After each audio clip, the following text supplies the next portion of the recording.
Hello and welcome to Blindway Business News.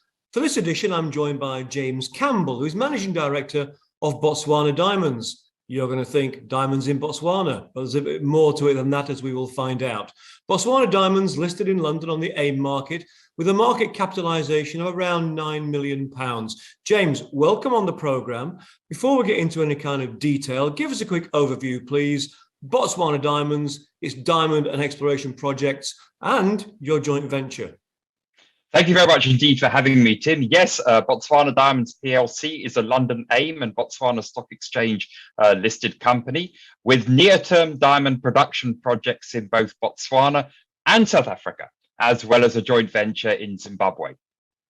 Now, you've recently announced the identification of 2 million tonnes of kimberlite at your Thorney River project in South Africa. Tell us a bit more about that. We have been working very hard on the Thorney River project in South Africa, which is about 3 hours north of Johannesburg. It's part of the Zebedela cluster of kimberlites. And what we have found here is approximately 2 million tons of kimberlite below on a kimberlite dike complex. And this follows very detailed geophysical, geochemical, and drilling results over the past 4 years. Now, James, I know that in previous lives before Botswana Diamonds, you actually worked for De Beers, and that's a name to conjure with in the world of diamonds. As I understand it, Thorney River is located very close to the renowned De Beers Southern Era Marsfontein mine.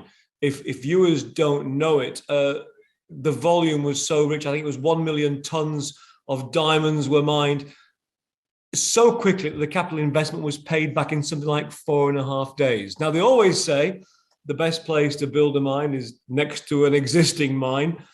You're close to that. What have these projects got in common? Tim, they've got a lot in common. Firstly, myself. I was working at De Beers and leading the team in the late 1980s, which discovered the Marsfontein and nearby Klipspringer diamond mines. So with Marsfontein itself, it had an extraordinary payback of 3.5 days, chiefly due to its high colluvial diamond content. The Klipspringer mine, which is also on the Zebedela cluster of kimberlites, the plant from that was paid back by the revenue coming from the Sugarbird blow. So our emphasis in Botswana Diamonds, a number of years later, is basically to find these blows because the grade is good on these kimberlites. It's remarkably consistent of around about 60 CPHT. The diamond value is remarkably consistent in the order of about $200 per carat, and it's all about finding volume. The kimberlite dikes are about 0.8 meters wide, and you're looking for these blows which basically, as it says, blow out, like Marsfontein, like the Sugarbird blow, like our river blow, to give you sufficient volume to be able to create a commercial mine. Let's just talk a little bit about the Gugu project in Botswana. Now, that's estimated to contain something like 20.5 million carats of diamonds at a value likely to be in excess of, let's say, $200 a carat. And that's going to offer you, as I understand it, near-term production for Botswana Diamonds. Before you can get to production, what have you got to do? What work have you got to do before we can start seeing some value? Tim, it's a very, very exciting project for Botswana Diamonds. And just to get it into perspective, Marsfontein was a 0.8 hectare kimberlite pipe. And as you said, Gugu is a 10.8 hectare kimberlite pipe. So what work do we need to do to get it into production? Firstly, we need to conclude the acquisition from Gem Diamonds, because as investors will know, this is a conditional acquisition at the moment. Assuming that we manage that acquisition from Gem Diamonds, one of the very first pieces of work that we're going to be doing is updating the feasibility study. And following the update of the feasibility study, we intend to make some process improvements on the plant, start processing the DMS tailings, and start recovering diamonds. And this should be financing dependent, done within 8 months. Whilst we are processing the DMS tailings, the plan would be to start the dewatering of the underground mine and prepare the underground mine for development.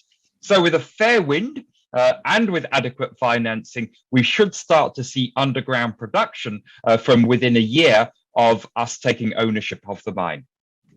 Exciting times. Now, you've also got the KX36 project in Kalahari. Why should we be interested in that? Is that exciting or is it not? Tim, it is. It's actually all part of our Kalahari strategy. We've got the near-term production from Gugu. 60 kilometers away, we have the KX36 kimberlite, where Petra, which we acquired from Petra Diamonds, and where Petra did a super pre-feasibility study. So it's a little bit further down the resource chain than Gugu. And then even before that, we have got exploration properties in the Kalahari, which have been joint venture with Dimextrat, Botswana, and with Burgundy. So the Kalahari offers Botswana Diamond shareholders a full pipeline of projects from exploration and grassroots, advanced exploration, and near-term production. Finally, James, investors love news flow. It's the lifeblood of companies. What can potential investors be looking out for from Botswana Diamonds in the next few months? What kind of news flow are we expecting? Well, investors should know that Botswana Diamonds issues news releases approximately every month or thereabouts on the conclusion of various bits of work. And that the next kind of 3 news releases over the next 2 to 3 months would firstly be an announcement on Gugu and the way forward on Gugu itself. Secondly, would be the gravity work on looking for new discoveries around the Thorny River river blow itself, because we're looking at a hub and spoke mining model. So we think there are other blows in the region. And then thirdly, it would be the mine planning results on the river blow itself. Well, James, thanks for joining us. You must come back and keep us updated. That was James Campbell, Managing Director of Botswana Diamonds, telling us about near-term production at Gugu and also some really exciting exploration work which the company is doing.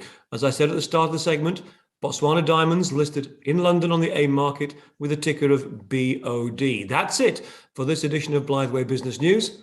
Thanks for watching.